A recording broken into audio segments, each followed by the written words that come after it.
comment on trouve sa tessiture? C'est une question plutôt pertinente parce que ça va pas tant que ça de soi. Bon, ce que je vais expliquer s'applique au chant lyrique, même si je pense que ça peut aussi s'appliquer à certains égards au chant pop variété. À ce propos, donc n'hésitez pas à vous abonner. Donc ici, je vous parle de chant lyrique, de musique classique et évidemment, je vous propose mes prestations en tant que mezzo-soprano. Et par ailleurs, je propose notamment des imitations humoristiques sur cet autre compte, le lien est dispo dans ma bio. Bon, ceci étant dit, j'ai envie de te répondre tout bêtement qu'il faut chanter. C'est aussi simple que ça. Si on peut, il faut prendre des cours de chant et le prof va te guider pour savoir a priori quelle tessiture tu as. En fait, à force de chanter, tu sens en général assez vite où est-ce que tu as le plus de facilité au niveau des hauteurs, est-ce que ça va plus être dans les graves, dans les médiums ou dans les aigus, que tu vas avoir le plus de facilité à chanter.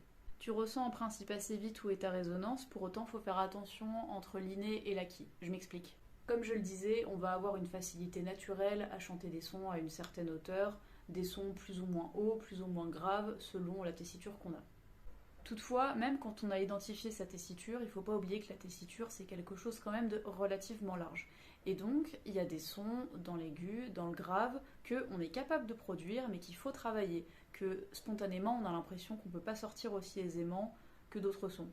Par exemple, moi je connais très bien ça en tant que mezzo-soprano, puisque donc les sons que je sors le plus aisément, c'est dans mes médiums. Pour autant, j'ai aussi un petit peu de grave que j'ai travaillé. Au début, ça allait pas du tout de soi. J'ai appris notamment à poitriner. Allez voir la différence entre la voix de poitrine et la voix de tête, j'ai fait une vidéo là-dessus.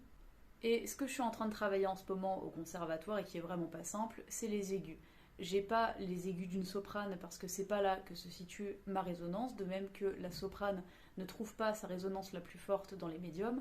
Pour autant, j'ai quand même des aigus. Mon spectre, par rapport à ma tessiture, englobe quand même les aigus. Et ça, je suis en train de le travailler parce que ça fait partie de ma tessiture, tout bêtement. Mais j'ai envie de dire, comme toute chose qu'on est amené à travailler, il y a toujours des aspects qu'on maîtrise assez aisément et des aspects qu'on maîtrise moins spontanément et qu'on doit quand même travailler. La deuxième chose que je peux dire, c'est que notamment quand on est très jeune, c'est pas si simple que ça de savoir quelle tessiture on a, notamment dans des périodes assez charnières comme l'adolescence ou le début de l'âge adulte.